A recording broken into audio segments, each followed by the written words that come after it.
আপনি হয়তো জানেন না আপনার বাড়িতে এমন দুটি জায়গা আছে যে জায়গাগুলোতে সবসময় জিনেরা বসবাস করে। জিনদেরকে আমরা দেখি না, তবে হ্যাঁ কখনো কখনো তারা যদি কোনো প্রাণীর আকৃতি ধারণ করে, সুরত চেঞ্জ করে, তখন আমরা দেখতে পাই। কখনো আমরা বুঝি, কখনো আমরা বুঝতেও পারি না। এই জন্য রাসূল করিম সাল্লাল্লাহু আলাইহি সাল্লাম বলেছেন, তোমাদের বাড়ির আশেপাশের এই দুটি জায়গায় জিনেরা বসবাস করে। তোমরা যখন এই জায়গাগুলো ব্যবহার করবে, এই জায়গাগুলোতে যাবে, খুব সাবধানতা অবলম্বন করবে এবং দোয়া পড়বে। রাসূল করিম সাল্লাল্লাহু আলাইহি সাল্লাম বলেছেন, যদি তোমরা এই দোয়াটি পড়ো, তাহলে যদি এখানে কোনো খারাপ জিন থেকে থাকে, বদ জিন থেকে থাকে, তোমাদের কোনো ক্ষতি করতে পারবে না। এই জন্য কোন কোন দুটি জায়গা অবশ্যই আপনাকে জানতে হবে এবং সাবধানতা অবলম্বন করতে হবে। এই জন্য রব্বুল আলামিন বলেন, ওমা খালাকতুল জিন্না ওয়াল ইনসা ইল্লা লিয়াবুদুন। আমি মানব জাতি এবং জিন জাতিকে সৃষ্টি করেছি আমার ইবাদতের জন্য। আল্লাহ পাক রব্বুল আলামিন যেমনি মানুষ সৃষ্টি করেছে, ঠিক তেমনি ভাবে আল্লাহ তাআলা জিন জাতিকেও তৈরি করেছে। জিন জাতিও এই পৃথিবীতে আছে। জিনদের ব্যাপারে আল্লাহ পাক রব্বুল আলামিন 29 নম্বর পারায় এটা সূরা নাজিল করেছেন। সূরার নাম সূরাতুল জিন। কুল উহিয়া ইলাইয়া আন্নাহু ইসতামা'a নাফারুম মিনাল জিন্নি فقالوا إنا سمعنا قرآنا عجبا يهدي إلى الرشد فآمنا به ولن نشرك بربنا أحدا। আল্লাহর হাবিব সাল্লাল্লাহু আলাইহি ওয়াসাল্লাম একবার এক পাহাড়ি এলাকায় গেলেন, কোরআন তেলাওয়াত শুরু করে দিলেন, নামাজ আদায় করতেছিলেন। একদল জিন বিশ্বনবী মুহাম্মদুর রাসূলুল্লাহ সাল্লাল্লাহু আলাইহি ওয়াসাল্লামের কাছে আসলেন। আসবার পরে কোরআন শ্রবণ করলেন, আল্লাহর হাবিব কালিমার দাওয়াত দিলেন। জিনগুলো ইসলাম কবুল করেছে এবং জিনগুলো ইসলাম কবুল করবার পরে এদের দেশে চলে গেল। যাওয়ার পরে বলে, হে জিন জাতি শোনো, আমরা এমন এক কোরআন শ্রবণ করেছি যা আশ্চর্য, এমন সুন্দর কোরআন জীবনে আর কোনোদিন শ্রবণ করি নাই, যা থেকে নূর ঝরে, হেদায়েতের আলো। আমরা ইসলাম কবুল করেছি। এই জিনেরা মানুষদেরকে দাওয়াত দিয়েছে, বিশ্বনবী মুহাম্মদ রাসূলুল্লাহর কাছে এসেছে, তারাও ইসলাম কবুল করেছে। কিয়ামত পর্যন্ত আল্লাহ তাআলা যেমনি ভাবে মানব জাতিকে রাখবেন, জিন জাতিকেও কিয়ামত পর্যন্ত আল্লাহ তাআলা হায়াত দিবে। এই জিন জাতি কিন্তু এখনো দুনিয়ার মধ্যে আছে, আর এই জিনদেরকে আল্লাহ পাক রব্বুল আলামিন আমাদেরও আগে তৈরি করেছে। শুনলে আশ্চর্য হয়ে যাবেন। কিতাবের মধ্যে এসেছে, যখন আল্লাহ পাক রব্বুল আলামিন দুনিয়া বানালেন, তখন আল্লাহ পাক রব্বুল আলামিন আমাদেরকে বানান নাই। আল্লাহ পাক রব্বুল আলামিন ইবাদতের জন্য একটা জাতি বানালেন, তার নাম দিলেন আল হিন আল বিন। এই আল বিন আর আল হিন কে বললেন ইবাদত বندگی করো।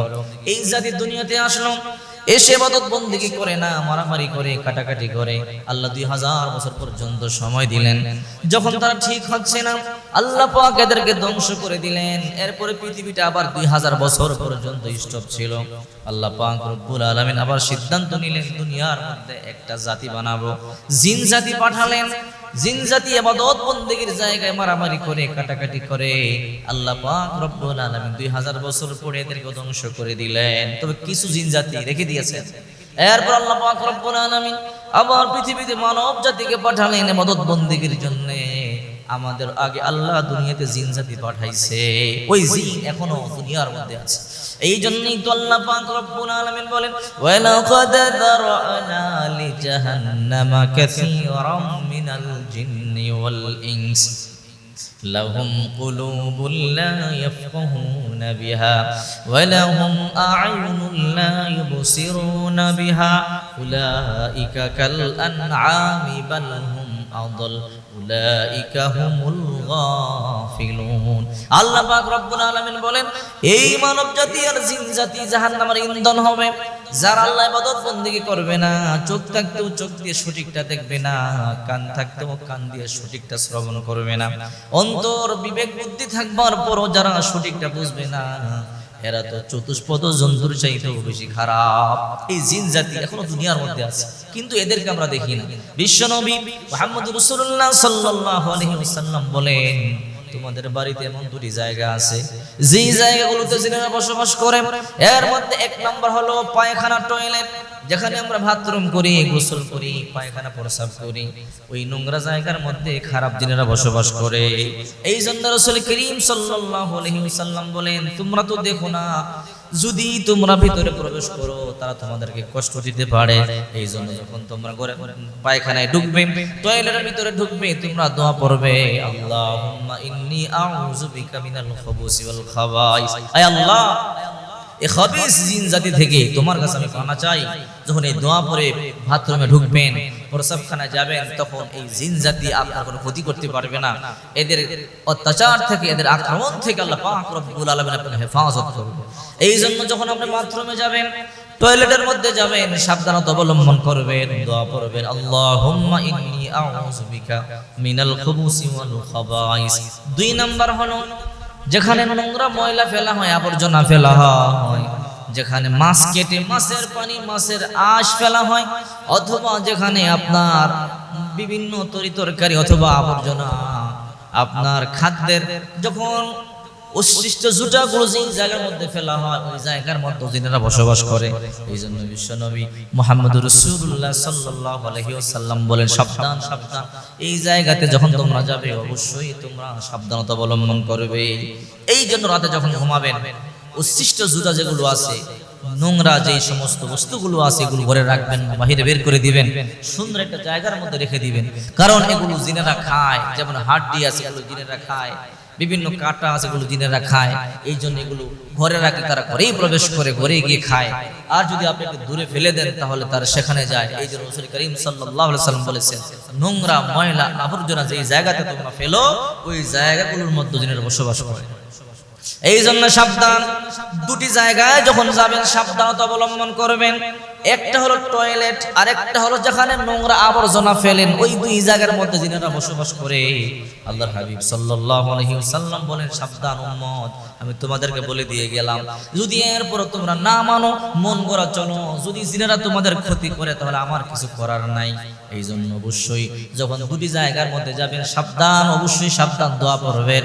বাথরুমে যখন যাবেন দোয়া পড়বেন, আল্লাহুম্মা ইন্নী আউযু বিকা মিনাল খুবুসি ওয়াল খাবাইস। কখনো কখনো ঘরের মধ্যে সাপের ভেষ ধরে জিন ঢুকে যায়, অন্য কোনো প্রাণীর ভেষ ধারণ করে ঘরের মধ্যে জিন ঢুকে যায়। আপনি তো জানেন না। এই জন্য যখন ঘরের মধ্যে সাপ ঢুকে যাবে, দেখবেন বিছানায় সাপ, তখন জিনও হতে পারে, আপনি জানেন না। তখন 3 বার বলবেন, তুমি জিন হলে চলে যাও, তুমি জিন জাতি হলে চলে যাও, তুমি জিন জাতি হলে চলে যাও। তো সত্যি জিন হলে সে চলে যাবে, আর জিন না হলে সে তো আর বুঝবে না, তখন তাকে মারতে পারেন, কোনো সমস্যা নাই। রাসূল সাল্লাল্লাহু আলাইহি ওয়াসাল্লামের একজন সাহাবা ঘরে ঢুকলেন, ঘরে ঢুকে দেখে বিছানার মধ্যে বিশাল বড় সাপ। উনি সাপকে তীর মারলেন, সাপ তীর খেয়ে উল্টা সাহাবীকে কামড় দিয়ে মেরে ফেলল। সংবাদটা বিশ্বনবী মুহাম্মদ রাসূলুল্লাহ সাল্লাল্লাহু আলাইহি ওয়াসাল্লামের কাছে গেলে আল্লাহর হাবিব সাল্লাল্লাহু আলাইহি ওয়াসাল্লাম জানতে পারলেন ওটা সাপ ছিল না, আসলে জিন ছিল। ওই সাহাবী 3 বার কেন বলল না? এই জন্য তাকে দংশন করেছে। 3 বার বললে দংশন করতো না, সে জিন জাতি হলে চলে যেত। আসলে ওটা তোমরা দেখছো সাপ, কিন্তু জিন জাতি ছিল। এই জন্য রাসূল করিম সাল্লাল্লাহু আলাইহি ওয়াসাল্লাম বলেন, যখন হঠাৎ করে তোমাদের ঘরে এমন কিছু বস্তু দেখবে যা আশ্চর্য মনে হবে, সাপ দেখেছো অথবা কোনো এমন প্রাণী দেখেছো তোমার বিছানার মধ্যে, যা ঘরের মধ্যে ঢুকার কথা না, কিন্তু কোত্থেকে আসলো, কিভাবে আসলো, বসে রয়েছে, তুমি বুঝতে পারো নাই। নবীজি তখন বললেন, 3 বার বলবা, জিন হলে চলে যাও, জিন হলে চলে যাও, জিন জাতি হলে চলে যাও, নতুবা আমি কিন্তু আক্রমণ করব।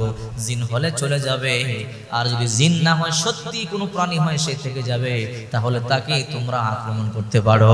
আল্লাহ হাবিব সাল্লাল্লাহু আলাইহি ওয়াসাল্লাম সব আমাদেরকে শিক্ষা দিয়েছে।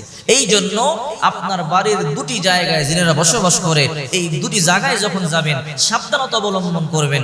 একটা হলো টয়লেট, বাথরুম, আর একটা হলো যেখানে নোংরা আবর্জনা ফেলা হয়। এই 2টা জায়গার মধ্যে আপনি যদি সাবধানতা অবলম্বন না করেন, তাহলে আপনারা অবশ্যই আপনাদেরকে জিনেরা